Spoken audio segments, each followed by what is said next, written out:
بسم اللہ الرحمن الرحیم وبہ نستعین وہو خیر المعین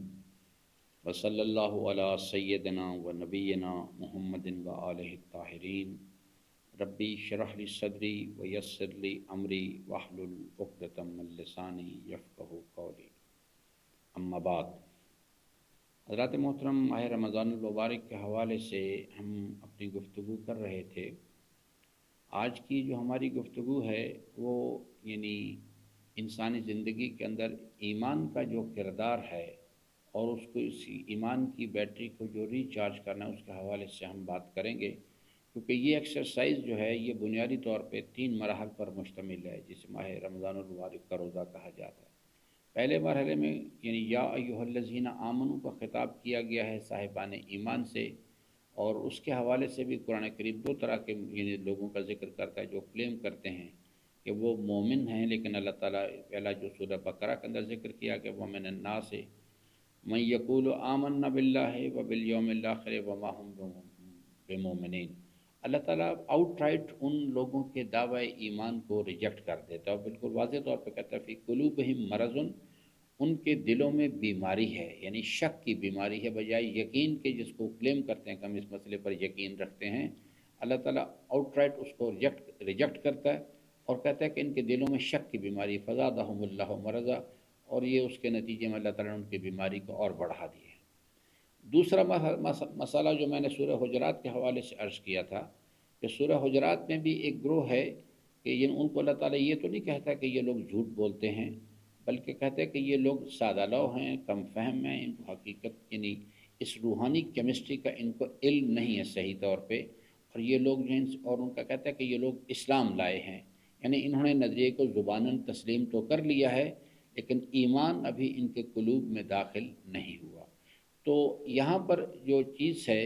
یہ پہلا مرحلہ ہے ایمان کا، اور یہ کلیدی نقطہ ہے اس پوری ایکسرسائز کا۔ اگر یہ ایمان کی کیفیت انسان کے پاس نہیں ہوگی تو اس کے نتیجے میں وہ نہ کتبہ علیکم الصیام، نہ روزے کی کیفیت کو صحیح طور پر سمجھ سکے گا اور نہ ہی عملی زندگی میں اس کو اختیار کر سکے گا، اور جب وہ صحیح طور پر روزہ نہیں رکھ سکے گا، ایک عادت والا روزہ رکھے گا تو اس کے نتیجے میں وہ چیز جو ہے سوائے بھوک اور پیاس برداشت کرنے کی تکلیف کے اس کو اس کا فائدہ حاصل نہیں ہوگا، اور جب وہ روزہ صحیح طور پہ نہیں رکھے گا تو انسان کبھی بھی تقویٰ کی منزل جو ہے اس کی طرف سفر نہیں کر سکے گا، اور جب تقویٰ کی صلاحیت انسان کے اندر پیدا نہیں ہوگی تو وہ اپنا تزکیہ کرنے میں کامیاب نہیں ہو سکتا۔ جب تزکیہ نہیں ہوگا تو اس کے نتیجے میں انسان اپنی نیت کو اللہ کے لیے خالص سے نہیں کر سکتا۔ تو یہ ایک باقاعدہ ایک دوسرے کے ساتھ انٹر ریلیٹڈ ایک چین سسٹم ہے جس کو صحیح طور پر سمجھنے کی ضرورت ہے۔ تو آج ہم بات کرتے ہیں اس چیز کے لیے کہ اگر ایک انسان جو ہے وہ ایمان حاصل کرنے میں کامیاب ہو جائے تو پس آگے پھر کیا ہوتا ہے اس چیز کے لیے۔ ایمان حاصل کرنا، میں پھر دوبارہ اس پر عرض کروں کہ ایمان حاصل کرنا ایک مشکل کام ہے، ایک مشکل کام ہے اس چیز کے لیے۔ یہ انسان کا کام ہے کہ حضرت امام صادق علیہ السلام کے فرمان کے مطابق اللہ کی آیات میں غور و فکر کرنا اور اللہ کی بارگاہ میں گریہ و زاری کے ساتھ دعا کرنا، اللہ کے اولیاء کرام کی صحبت کو اختیار کرنا، یا قرآن کریم کے غور و فکر کے ساتھ تلاوت کرنا، یہ تمام جو اس کے سورسز ہیں ان کو صحیح طور پر وہ اڈاپٹ کرتا ہے، صحیح طور پر ان کو اختیار کرتا ہے، تو اس کے نتیجے میں اس کے پاس ایک آہستہ آہستہ مسلسل مشق کے نتیجے میں، گریہ زاری کے فریاد کے نتیجے میں انسان تدبیر تو ضرور کر سکتا ہے، لیکن اس کے نتیجہ برآمد کرنا، انسان کو نور ایمان عطا کرنا، یہ سب اللہ تعالیٰ کے ہاتھ میں ہے۔ اب اگر انسان کے پاس انسان کو نور ایمان حاصل ہو جاتا ہے تو اگلا نقطہ ہے اس کی حفاظت کیسے کرنی ہے۔ تو بنیادی طور پہ ایمان جو ہے ایک انتہائی قیمتی دولت ہے۔ اگر انسان جو ہے ایمان کی دولت کو حاصل کرنے میں کامیاب ہو جائے تو پہلے مرحلے میں جو ایکسرسائز ہے وہ ہے لا الہ کرنا۔ اس نور ایمان کو، اس ایمان کی دولت کو انسان جو ہے وہ گناہوں سے بچائے، ہر گناہ جو ہے وہ سب سے پہلے جو نیگیٹو اثر مرتب کرتا ہے آگے، وہ خود انسان کے نور ایمان کے اوپر ہے کہ انسان کا ایمان جو ہے نا اس کے اندر ایک منفی اثرات پیدا ہونے شروع ہو جاتے ہیں، یا انسان جو ہے اس کے اندر وہ یعنی ظاہری طور پر گناہ کا ارتکاب نہیں کرتا، لیکن اس کے اندر جو کیفیات ہیں اس چیز کے لیے، نفس کی اندر نفس کے اندر گناہوں کے شوق موجود ہیں، گناہ کا شوق اس کے اندر پایا جاتا ہے، اگرچہ کہ وہ ابھی یعنی مختلف وجوہات کی بنیاد پر گناہ کا ارتکاب اس نے نہیں کیا۔ تو اب یہ آدمی جو ہے اس کو چاہیے کہ انتہائی احتیاط کرے اس چیز کے لیے، کیونکہ یہ بہت ہی سینسٹیو قسم کا سافٹ ویئر ہے کہ ذرا سا بھی اگر ایک انسان کے اندر سے یعنی ایک انسان ایک محفل میں سے گزرتا ہے اور گزرنے کے نتیجے میں اس کے کانوں کے اندر وہاں گانے بجانے کی آواز جو ہے وہ جو گانے بجانے کی آواز ہے اس کے کانوں کے ذریعے سے اندر جائے گی، تو بہرحال وہ اپنے منفی اثرات تو مرتب کرے گی اس چیز کے لیے۔ تو اس واسطے انسان کو بہت زیادہ محتاط ہونے کی ضرورت ہے صحبت کے حوالے سے، اور یعنی اپنے مال جو انسان کماتا ہے اور جو مال خرچ کرتا ہے اس کے حوالے سے، اپنے ایمان کی سلامتی، کیونکہ ایک لقمہ مال حرام کا جو ہے وہ انسانی زندگی کے اندر یہ منفی اثر مرتب کرتا ہے کہ اس کی جو عبادت ہے وہ قبولیت کے منزل پر جانا بند کر دیتی ہے۔ جب تک اس کے مال حرام کے اثرات اس کے وجود سے ختم نہیں ہو جاتے اس وقت تک کوئی اس کی عبادت جو ہے وہ قبول نہیں ہوتی۔ ائمہ علیہ السلام کی بہت ساری اس مسئلے پر روایات موجود ہیں۔ تو پہلی چیز ہے کہ ایمان کی حفاظت انسان کرے اس مناسبت سے۔ مال حرام یہاں پہ یعنی چھٹا امام علیہ السلام کا ایک فرمان گرامی جو ہے وہ بہت ہی اس لحاظ سے یعنی سود مند ہے کہ اگر انسان اس کو سمجھ جائے، فرماتے ہیں کہ اگر تم محرمات سے اپنے آپ کو بچانا چاہتے ہو تو تمہیں چاہیے شبہات محرمہ سے بچو، جہاں شبہ ہو جائے، یعنی سے مال کمانا انسان نے، اگر انسان کو شبہ ہو جائے اس چیز کے لیے کہ جناب یہ چیز جو ہے یعنی یہ ہو سکتا ہے کہ اس پہ مال حرام شامل ہو جائے یا میں حرام راستے کی طرف چلے جاؤں، تو وہاں فرماتے ہیں کہ شبہات محرمہ سے بچو۔ کلام کرتے وقت، زبان کا استعمال کرتے وقت ہو سکتا ہے غیبت ہو جائے، ہو سکتا ہے یعنی انسان جو ہے میں یعنی میری پاس کوئی یعنی فَإِذَا جَاءَ فَاسِقٌ بِنَبَإٍ فَتَبَيَّنُوا، جستجو کرنی چاہیے، کلام کرتے وقت احتیاط کرنی چاہیے انسان کو، کہ انسان جو ہے تاکہ انسان کے وجود پر منفی اثرات مرتب نہ ہوں۔ انسان کے لیے بہت زیادہ ضروری ہے اس حوالے سے، کیونکہ ہو سکتا ہے کہ انسان بڑی محنت کر کے ساری یعنی وہ چیز حاصل کرے اور پھر ایک انسان کا غلط عمل جو ہے اس کی ساری محنت کو برباد کر دے۔ تو اس سے نور ایمان کی جو حفاظت کا مسئلہ ہے اس میں بہت دقت کرنے کی، لا الہ کرو، نفس کی خواہشات کا ارادے پر غلبہ، مال کمانے کے حوالے سے، خرچ کرنے کے حوالے سے، انسان جب بھی کبھی آپ ارادہ کریں کسی بھی عمل کے لیے تو دو پہلوؤں پہ ضرور کوشش کریں کہ غور کریں کہ اگر انسان کے پاس اللہ کی معرفت ہے تو انسان اس بارے میں محاسبہ کرے کہ جس پروردگار نے مجھے یہ زبان دی ہے، مجھے نگاہیں دی ہیں، ہاتھ اور پاؤں دی ہیں، ان کی سلامتی دی ہے، میں جس عمل کا میں ارادہ کرنے لگا ہوں کیا وہ پروردگار چاہتا ہے اس چیز کو، اسے پسند کرتا ہے کہ میں اللہ کی دی ہوئی نعمتوں کو اس ارادے کے تحت استعمال کروں؟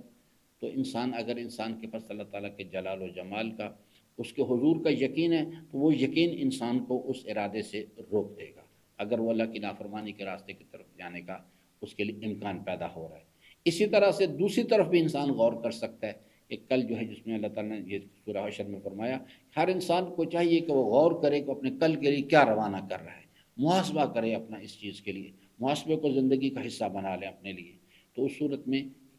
آج جو میں عمل کرنے لگا ہوں، کل قبر کی منزل میں، حساب و کتاب کی منزل میں یہ میرے لیے کیا نتیجہ لے کے آئے گا؟ اگر اس طرح سے انسان متوجہ رہے تو پھر اس کے نتیجے میں جو انسانی زندگی کے اندر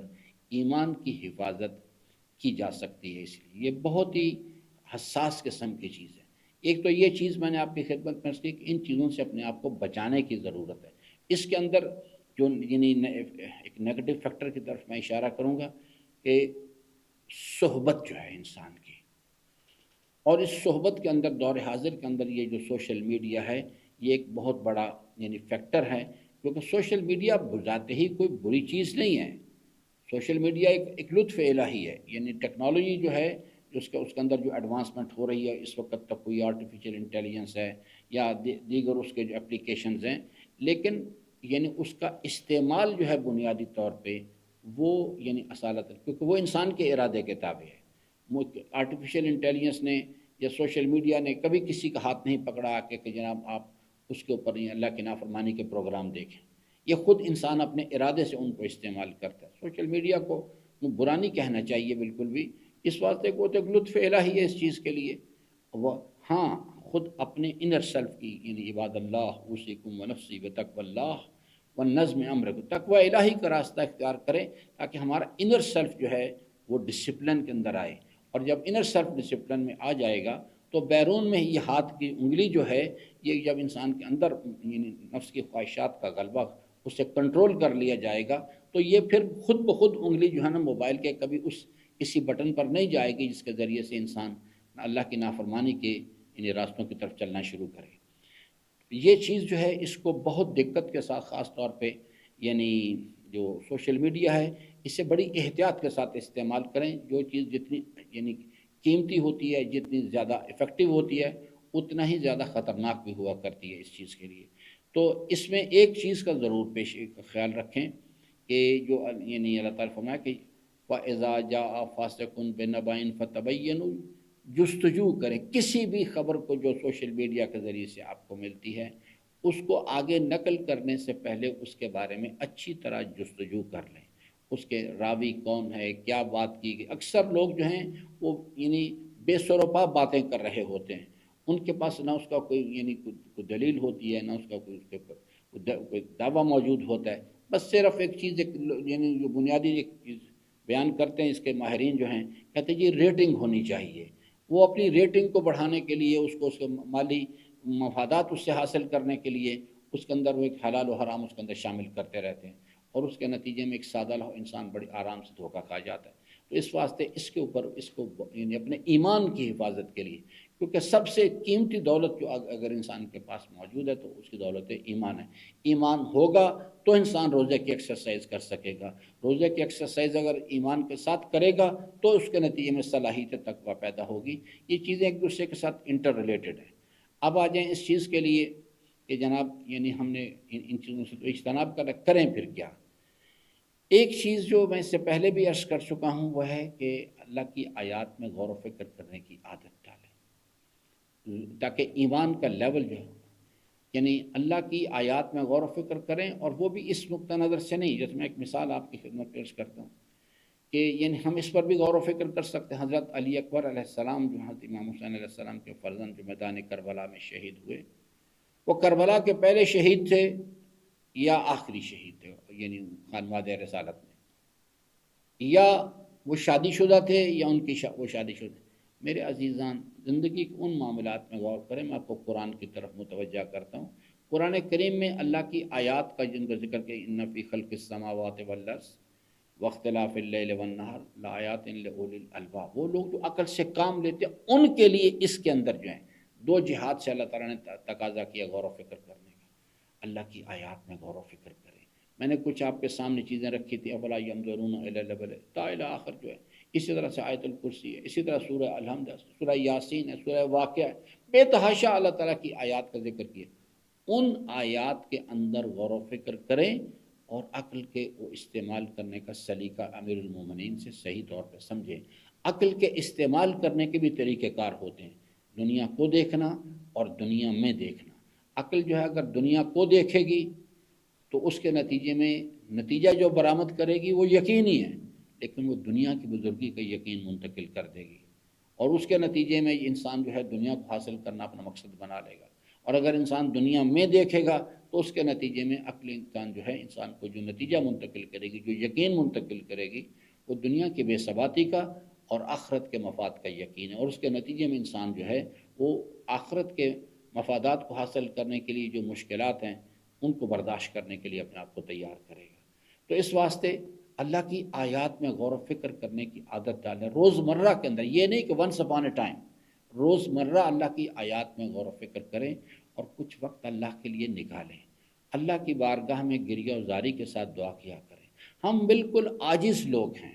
ہمارے پاس کچھ بھی نہیں ہے. آپ جب بھی کبھی یعنی کبھی نماز شب کی وجہ سے، کبھی قرآن کریم کی تلاوت کی وجہ سے، کبھی کوئی کسی قسم کا احساس پیدا ہونے لگے کہ میں تو بہت نیک آدمی ہوں، میں تو نماز شب پڑھتا ہوں، میں نے اتنی دعائیں کمیل پڑھ لی ہیں، تو اس مکالمے کو ضرور یاد رکھا کریں جو حضرت ایوب علیہ السلام کے ساتھ اللہ تعالیٰ نے مکالمہ کیا، جب انہوں نے یہ بات کہی کہ میرے مالک میں کب تک صبر کروں گا، یعنی اس جملے پہ غور کریں، میں، یعنی صبر کی نسبت انہوں نے اپنی، تو روایات میں ہیں امام فرماتے ہیں کہ اللہ تعالیٰ نے اپنے بندے ایوب کی طرف وحی بھیجی اور کہا کہ میرے بندے ایوب تو میرے سامنے کس صبر کا ذکر کر رہا ہے، کس صبر کا تو نے ذکر کیا ہے، تو نے کبھی غور نہیں کیا اس بات پہ کہ تجھے توفیق صبر کس نے دی ہوئی، یہ بھی میری مہربانی ہے، جب کبھی نماز شب پڑھیں، جب کبھی تلاوت قرآن، ہر جہاز ازوا سب کچھ اس کے دست قدرت میں ہے، اس وہ مقلب القلوب ذات ہے، اپنے بندوں کے دلوں کے ارادوں پہ اس کا ارادہ حکومت کرتا ہے، یہ اس کی مہربانی ہے کہ اگر اس نے کسی اپنے بندے کے اس پر مہربان ہوا اور اس نے اس کو تلاوت قرآن کی طرف متوجہ کر دیا، اس نے مخلوق خدا کی خدمت کی طرف اس کے دل میں خیال ڈال دیا، اس نے نماز شب پڑھنے کی توفیق اس کو دے دی، یہ سب کچھ اس کی مہربانی ہوا کرتی ہے، جیسا خود اپنے کلام میں فرماتا ہے کہ انسان کا نفس اسے برائی کی طرف کھینچتا ہے، الا ما رحم ربی، صرف وہ لوگ بچا کرتے ہیں جن پر وہ خود مہربان ہوتا ہے۔ تو اللہ کی آیات پہ غور و فکر کریں،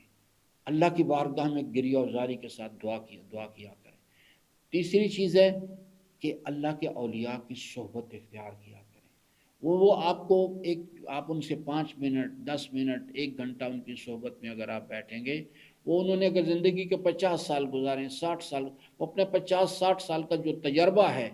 جو کچھ ان کی زندگی کے تجربات کا ماحصل ہے، اس آپ کو 5 منٹ 10 منٹ میں آپ کو منتقل کر دیں گے اس چیز کے لیے۔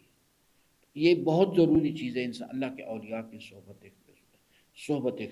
اختیار کیا ہے۔ قرآن کریم غور و فکر کے ساتھ پڑھا، صرف پڑھنا نہیں ہے، قرآن کریم غور و فکر کے ساتھ پڑھیں، جسے کہتے ہیں آج کل کی سائنس میں جو یعنی میڈیا سائنس ہے، ڈاٹ کنیکشن کرنا،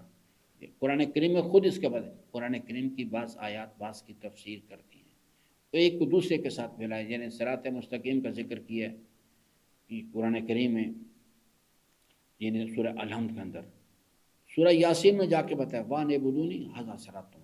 میری بندگی صراط مستقیم یہ چیز ہے، اور قرآن سورہ یاسین کے ابتدا میں